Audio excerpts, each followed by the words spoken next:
அன்பு நண்பர்களே, அனைவருக்கும் இனிய வணக்கங்கள். நான் உங்கள் எஸ்டி திருநாவுக்கரசு. அண்ணா திராவிட முன்னேற்ற கழகத்தில் இன்னும் எத்தனை பேர் எவ்வளோ துரோகிங்க தான் இருக்கிறீங்க அப்படின்ற நிலைமையில் இன்னைக்கு ஒவ்வொரு தொண்டர்களும் மிகுந்த மன உளைச்சல் இருக்கிறாங்க. இன்னைக்கு 6வது விக்கெட், அதாவது 6 பேர் இதுவரை ராஜினாமா செஞ்சுருக்காங்க அண்ணா திராவிட முன்னேற்ற கழகத்திலிருந்து. அதாவது சட்டமன்ற உறுப்பினர் பதவியை ராஜினாமா செஞ்சுருக்கிறாங்க. இவங்களுக்காக அண்ணா திராவிட முன்னேற்ற கழக தொண்டர்கள் பட்ட இன்னல்கள் கஷ்டங்கள்லாம் கொஞ்சம் நெஞ்சம் கிடையாது. இந்த கரூரில் இன்னைக்கு ஒருத்தன் ராஜினாமா பண்ணியிருக்கான். அந்த கரூரில் 41 பேர் செத்தாங்க. அந்த செத்ததுக்கு அந்த கட்சியோட தலைவன் வந்து பார்க்கல. இதுவரையிலும் வந்து ஆறுதல் சொல்ல. அந்த 41 பேருக்கு குடும்பத்துக்கு பணம் மட்டும் கொடுத்துட்டா போதுமா? உங்களுடைய நேரம் தாமதமான காரணத்தால் 41 பேர் இருந்தாங்க. அதுக்கே உங்களால் பதில் சொல்ல முடியல. இப்போ வந்து வராராம் அந்த கரூருக்கு. எதுக்கு வராருன்னா, இடைத்தேர்தல் வரப்போது இல்லையா, அதுக்கு பிரச்சாரத்துக்காக. ஆட்சி நான் ஒன்று கேட்குறேன், தமிழகத்தில் இருக்கிற மற்ற கட்சி தலைவர்களுக்கெல்லாம் நீதிமான்கள், நியாயவான்கள், தர்மவான்கள், நாங்கள் தான் இந்த தமிழகத்தை கட்டி காக்கிறோம் அப்படின்னு சொல்கிறாங்கல்ல, அவங்களுக்குலாம் ஒரே ஒரு கேள்வி தான். ஒரு சாமானிய மக்களாக இருந்து கேட்குறேன். அண்ணா திராவிட முன்னேற்ற கழக தொண்டனா விட்டுருங்க, ஒரு சாமானிய ஒரு இந்திய குடிமகனாக, ஒரு தமிழ்நாட்டின் குடிமகனாக கேட்குறேன்.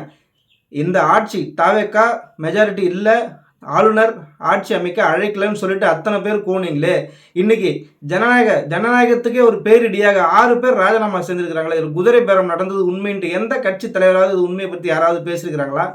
அண்ணா திராவிட முன்னேற்ற கழகத்தை பற்றி ஏன் இவ்வளோ ஒரு வன்மம் உங்களுக்கெல்லாம்? இந்த கழகம் எத்தனையோ பேரை வாழ வச்சிருக்கு, எத்தனையோ கூட்டணியை வாழ வச்சிருக்கு, எத்தனையோ பேர் இந்த கட்சியின் மூலம் சட்டமன்ற உறுப்பினராகவும் நாடாளுமன்ற உறுப்பினராகவும் ராஜ்யசபா உறுப்பினர்களும் ஆயிருப்பீங்க.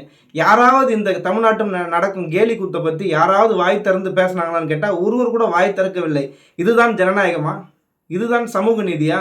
இதுதான் ஒரு நல்லாட்சிக்கான காரணமா? இதுதான் ஒரு தூய ஆட்சியா? இது வந்து தீய ஆட்சிங்க.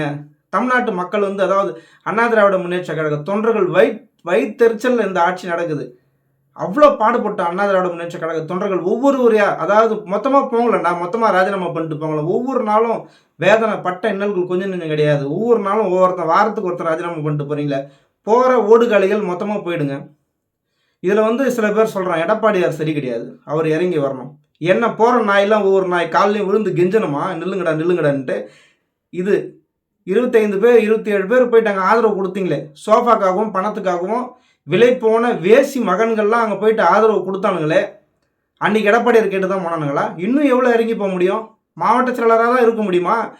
10 வருஷம் 20 வருஷம் 30 வருஷமாக நீங்கள் கடைசி வரலும் மாவட்ட செயலர் இருந்து தான் பிடுவீங்களா? ஒரு தொண்டராக அந்த கழகத்தில் பணியாற்ற முடியாதா? இல்லை ஜெயிக்காதா?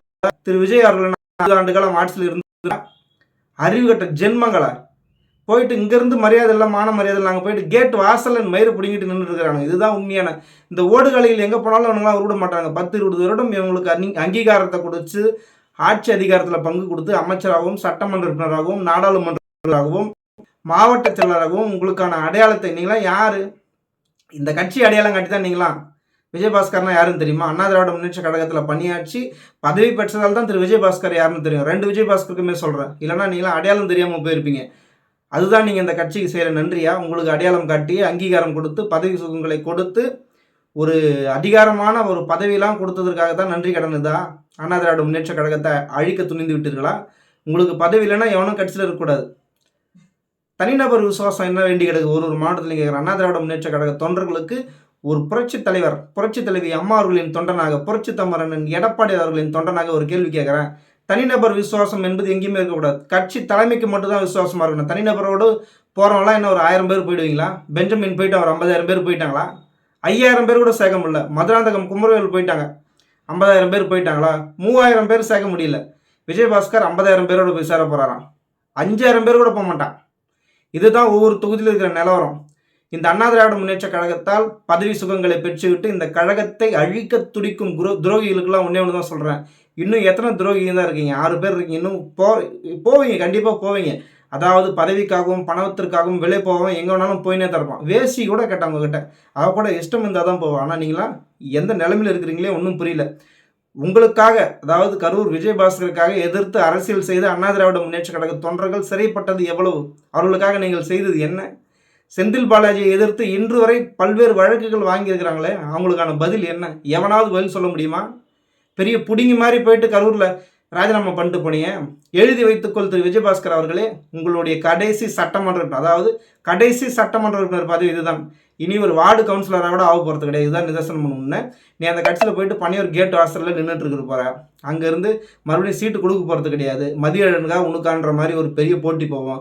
சீட்டே கொடுத்தாலும் அண்ணா திராவிட முன்னேற்ற கழகத்தின் சாதாரண தொண்டன் நின்று உங்களை கண்டிப்பாக தோற்கடிப்பான். இது உண்மை. இந்த தீய சக்தி, அதாவது தூய சக்தி என்று சொல்லி ஆட்சிக்கு வந்துவிட்டு தீய சக்தி வேலைகளை தொடர்ந்து செய்யும். அதாவது இதுக்கு முன்னாடி ஜனநாயக ரீதியெல்லாம் ஒரு எதிர்த்திருக்கோம். திமுகவை எதிர்த்திருக்கோம், பாஜக எதிர்த்திருக்கோம், காங்கிரஸ் எதிர்த்திருக்கோம். எல்லா கட்சியும் எதிர்த்து தான் அண்ணா திராவிட முன்னேற்ற கழகம் 54 ஆண்டுகளும் அரசியல் செய்த ஒரு மாபெரும் இயக்கம் இன்னைக்கு வந்து ஒரு கேடுகட்ட ஒரு மனிதாபிமானமற்ற ஒரு ஜனநாயகமற்ற ஒரு கட்சிக்கிட்ட அரசியல் செய்ய வேண்டிய நிலைமை. எந்த ஒரு கட்சியும் அடுத்த கட்சி அழிந்து போய்விடுன்னு எவனும் நினைக்க மாட்டான். ஜனநாயக ரீதியாக தான் வீழ்த்தணும் அப்படின்னு நினைப்பான். உங்களுக்காக இந்த இதே கரூர் சம்பவத்தில் குரல் கொடுத்ததற்காக தான் இந்த துரோகம் புரட்சி தமிழன் எடப்பாடியார் அவர்களுக்கு. அன்னைக்கு அவரும் அண்ணா திராவிட முன்னேற்ற கழகமும் உங்களுக்காக குரல் கொடுக்கவில்லை என்றால் உங்களுடைய கட்சி அழிந்து போயிருக்கும். கட்சியை முடக்கியிருப்பார்கள், நீங்கள் சிறைக்கு சென்றிருப்பீர்கள். உங்களுக்கு சப்போர்ட் பண்ணி பேசுறதுக்கு தான் இந்த அண்ணா திராவிட முன்னேற்ற கழகத்திற்கு துரோகம் செய்ய துணிந்து விட்டீர்களா? விஜயபாஸ்கர் அவர்களே, உங்களுக்கெல்லாம் வந்து எவ்வளவோ புரட்சி தமிழன் எடப்பாடியார் அவர்கள் உறுதுணையாக இருந்தார். ஒரு சொந்த தம்பி போல இவ்வளோ ஒரு உறுதுணையாக இருந்தார். ஆனால் இந்த மனிதர்களுக்கு அதாவது அவருடைய முதுகில் இடமே இல்லை. குத்தி குத்தி எவ்வளோ துரோகத்தை தாங்குவார் என்ற நிலையில் இன்னைக்கு வந்து கொண்டாந்து விட்டீங்க. இன்னும் எவ்வளோ இறங்கி போகணும்னு நினைக்கிறீங்க? ஒருவர்கிட்டையும் கூப்பிட்டு பேசணும், ஒவ்வொரு காலையும் விழணும்னு நினைக்கிறீங்களா? அண்ணா திராவிட முன்னேற்ற கழக தொண்டர்கள்லாம் நான் இழிச்சு வாயினுங்களா? இந்த 6 பேரும் போயிட்டீங்கன்னா அப்படி நிம்மதியாக இருந்துருவீங்களா? உங்களுடைய மனசாட்சி சொல்லட்டும். இந்த இயக்கத்தால் பதவியில் நாங்கள் பெற்றோம், இதுதான் அடையாளம். இந்த எந்த கட்சி மயிறு கட்சிக்கு போனாலும் இந்த கட்சி தான் அடையாளம். உங்களுக்கு இந்த கட்சி தான் உங்களுக்கான பதவி சுகங்களை கொடுத்தது, அடையாளத்தை காட்டியது இந்த கட்சி தான். இந்த கட்சியின் தொண்டர்களை உங்களுக்காக ராவு பகல் பார்க்காம, பணத்தாசை இல்லாமல் உயிரை பணம் வைத்தெல்லாம் கட்சிக்காக உழைத்திருக்கிறார்கள். உங்களுக்காக திரு செந்தில் பாலாஜியெல்லாம் அந்த கட்சியில் சேர்க்காம எவ்வளோ உங்களுக்காக இந்த கழகத்திற்காக புரட்சி தமிழன் எடப்பாடியார் உங்களை எவ்வளவோ மதித்து உங்களுக்கான வாய்ப்புகளை உருவாக்கி கொடுத்தார். இந்த தேர்தலில் அதாவது பெரிய மார்ஜின்லாம் 2000 வாக்கு கம்மி தான். இந்த தேர்தலில் அண்ணா திராவிட முன்னேற்ற கழக தொண்டர்கள் பட்ட இன்னல்கள் கொஞ்சம் நெஞ்சம் அல்ல. கரூரில் 4 தொகுதி இருக்குது. நீங்கள் வந்து கரூர் தவிர்த்து மற்ற தொகுதியில் ஜெயிக்கவே இல்லை. 4 தொகுதிக்கு நீங்கள் தானே சார் மாவட்ட செயலாளர், ஜெயிக்க வேண்டித்தானே. நீங்கள் பெரிய ஜாம்பவானாக இருந்தால் பிடுங்க வேண்டித்தானே. இந்த இரட்டைலை சின்னமும் புரட்சி தமிழன் எடப்பாடியாரின் பிரச்சாரமும் கூட்டணி கட்சியினுடைய பிரச்சாரமும் ஒத்துழைப்பும் அண்ணா திராவிட முன்னேற்ற கழக தொண்டர்களின் உழைப்பும் இல்லை அப்படின்னா நீங்கள் ஒரு மயிறு சட்டமன்ற உறுப்பினரும் கிடையாது. எழுதி வைத்துக் கொள்ளுங்கள். இதுதான் கடைசி பதவி. உங்களுக்கு மட்டுமில்லை, இந்த 6 பேருக்கும் சொல்லிக்கொள்வது ஒன்றே ஒன்று தான். உங்களுக்காக அடையாளம் காட்டிய இந்த இயக்கத்தை அழிக்க துணிந்த உங்களுக்கு அரசியல் வாழ்வு அஸ்தமனம். கோபுரத்தில் எச்சிலில் கோபுரம் போவோம், அது கோபுரத்தில் இருக்கிற கலசம் ஆகிடாது ஒரு நாளும். எச்சிலிலை தான். அதால் நீங்கள் போயிட்டு சேர்ந்துட்டா நீங்கள் பெரிய ஆள் ஆயிடலான்ட்டு ஒரு மயிறு நினைக்காதீங்க. இந்த தொண்டர்கள் உங்களை சும்மா விட மாட்டாங்க. மறுபடியும் சட்டமன்ற உறுப்பினர் தேர்தலில் இந்த 6 பேருக்குமே சொல்கிறேன், எவனும் ஜெயிக்க முடியாது, யாரும் ஜெயிக்க முடியாது. அண்ணா திராவிட முன்னேற்ற கழகம் இனி மீண்டு எழுகிறது உண்மை. இது நிச்சயம், இது சத்தியம். புரட்சித் தலைவரின் ஆன்மாவும் புரட்சித் தலைவி அம்மாவர்களின் ஆன்மாவும் உண்மை என்றால், அவர்கள் இந்த தமிழகத்திற்கு செய்த திட்டங்கள் உண்மை என்றால், மாணவர்களுக்காக, மக்களுக்காக, பெண்களுக்காக, விவசாயிகளுக்காக இந்த செய்த திட்டங்கள் கொஞ்சம் நெஞ்சம் அல்ல.